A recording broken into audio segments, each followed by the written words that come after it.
Hi, my name is Jen and welcome to my YouTube channel.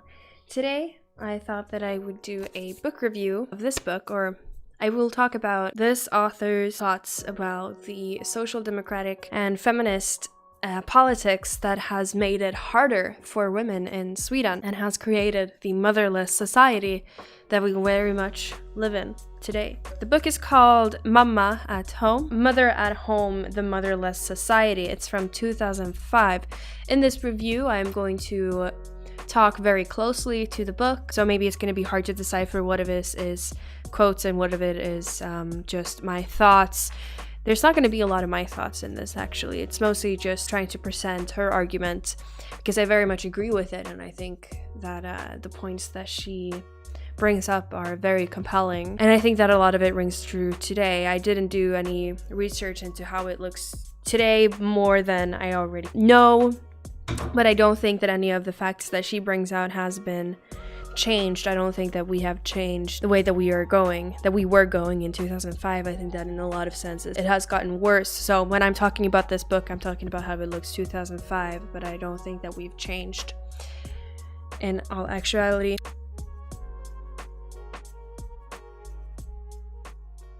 Elise Claesson is the author. She is a mother of, I think she has 3 children. And she presents us in the very beginning of the book with the feeling that the child, even when you are pregnant, is not only yours. You are not trusted to weigh yourself and keep track of your weight gain to see if you are going in a natural and healthy range. You are to go in regularly to the hospital to weigh yourself, amongst other things. And then as soon as your baby is born, you are to book an appointment for someone to go in and check on you at home.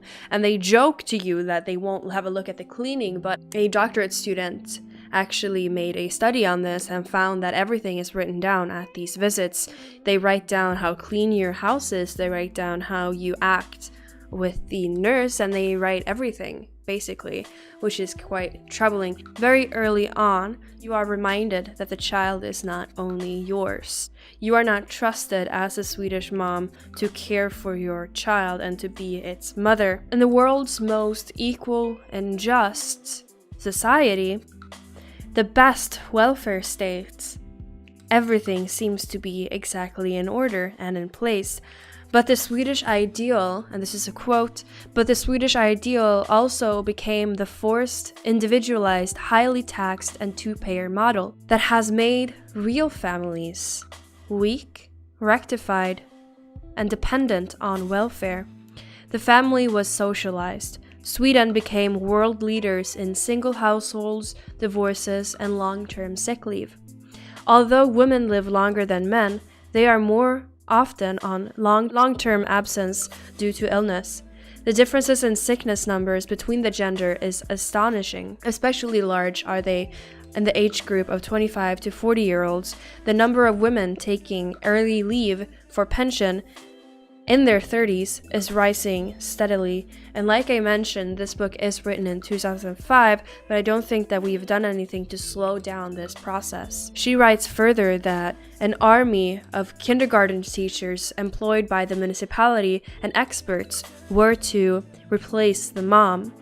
Radical feminists taught us that children and family weaken the woman's spot in the job market. The solution was to make men motherly. Motherhood would no longer be womanhood. Sweden were to become the motherless society.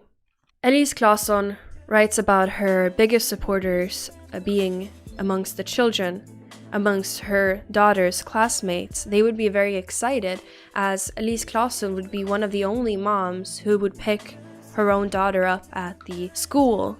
All of the other kids, or the majority of the other kids, would be picked up by after-school center personnel or, a nanny. The children can tell the difference. They know that there is something special in being a mom. Children have a special relationship to mothers, and that includes mothers who aren't their own. When Claesson would pick up her daughter, the other children would be reminded of their own mom, who they wouldn't see for another couple of hours. Children in Sweden don't spend a lot of time at home. It's mostly a couple of hectic hours at night and in the morning. And how can this be healthy to a child? I don't understand. Children often spend more time at municipal school and after-school centers than actual homes. Children spend more time with teachers, kindergarten, and after-school center personnel than with parents and siblings. And let me paint out an example for you. Imagine you have a child that is 3 years old. This child can be left at the kindergarten, let's say at 8 o'clock in the morning, and then you can go and pick up this child at 6 o'clock at night. And this can be done all from Monday through Friday. I looked up the hours of the kindergartens here, and I found that they can be open from anywhere from 6:15 a.m. in the morning to 6:30 at night. And then I saw that there also are kindergartens for night times and uncomfortable hours. And they have a system in place where you can leave your child at kindergarten in the morning, and then at night, you don't have to pick them up. They can go straight to the nighttime kindergarten by personnel. I don't understand why you would have a child just to leave that child at kindergarten, just to leave that child for the authorities. Why would you have a child if you do not want to raise this child or spend time with them? And I am not trying to be judgmental to parents who have agreed to this model. I think that a lot of parents have been fooled into thinking that this is what true equality and independence looks like. We have, as women, replaced our dependence from our family onto the state, and I'm not sure which one is more freedom. How are we not connecting the dots as to why women and children are struggling and connecting that to women having to leave their children so early? This goes against our evolution and biology, and I quote, "Women and children were the weak link in our evolution. Women only produce 1 egg per month and are pregnant for 9 months. They breastfeed the baby for several years. The children were helpless and completely dependent on mommy. History has been about protecting women and children so that our species could go on. That's how mothers and the home became two synonymous that we grew up with. That's why these are so ingrained in us. She has been our lifeline." The stay-at-home mom is not something new. The housewife of the 40s and 50s is not a parenthesis in our history. We have tried to force the mothers out of the home, and in doing so, we have completely destroyed the home. The feminists behind the policies that made this so don't understand womanhood. They think becoming and being mothers makes us weak. And of course, boys and men are struggling too. And I quote, "Eva Stenberg points to studies showing that boys are hurt by being separated from their moms too early. Their brains are oriented towards conforming themselves into the male hierarchy. If they are put into a group of children at preschool too early, they cannot fight for their spot in the hierarchy. They are stressed and their brains develop poorly." Maybe that's what we see in the fact that boys are often struggling in school today. Women have protected their young against other children in their homes for all time. They have known intuitively when a child has been too young for group play. Elise Claesson describes the social democrat responsible for how a lot of our family policies looks today, Alva Myrdal, as a daddy's girl, who disliked her dainty housewife mother. She was a boyish woman and set the stage for the genderless era, where women have been believed to be socially constructible. And here I quote, "Her father was held up to be the steadfast and idealistic social democrat that Alva herself wanted to be. The womanly, mother-like mom was something she distanced herself from. The modern woman she wanted to be was almost an entire man. An emancipated woman is, in principle, a man." There is no understanding of why women choose the things that we do, why women choose to work in the care profession. We like to be mothers. We like to take care of our babies. We like to raise our children.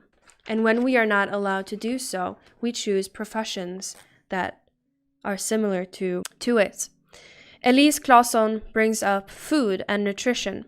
She claims that women have an inherent interest in calories and nutrition and food in general, because feeding your child is fundamental to motherhood. Women cook for everyday life, whilst men are more often competitive chefs.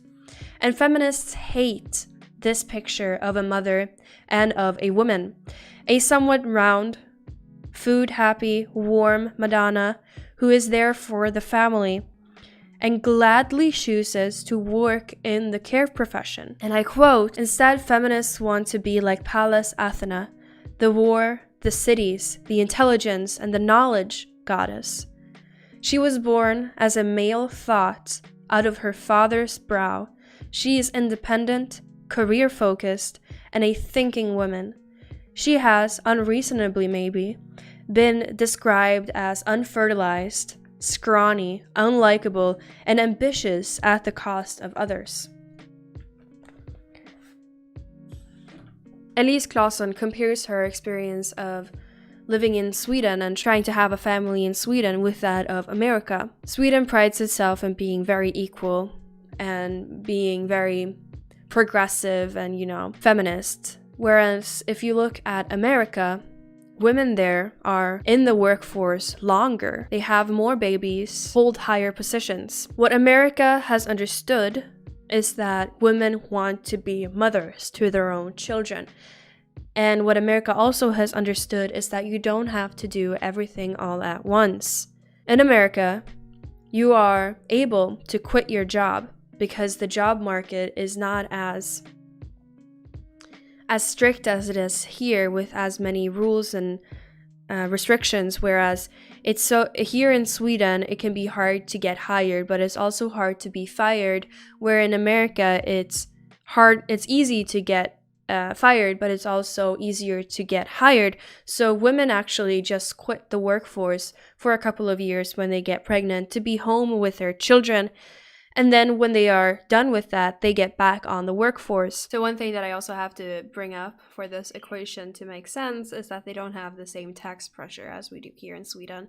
You are able to live off of one income, basically. And so that's what a lot of women do. Women often stay longer in the workforce, and it's more common in America that they take on CEO positions when they are in their 50s. When women get older, the gender differences between the sexes often slims down, and women are more ready to be in those positions of powers because they have been able to have fulfillment in all other aspects of their life as well. What feminist women get wrong is that women cannot be molded into men. Men and women have different ambitions, and that's okay. I think that we should value the mother as we value the businessman or women. I think that we should make it easier for mothers to be home with their children, and I think that children and women will benefit off of this. How this would look politically, I don't know. I think that motherhood is the final red pill. That is when you realize the utter failure of feminism to help women. The ending of that video was very abrupt. I tried to film an outro, but I was not really relying on any hard written script for this video, so that's why it's a little bit different.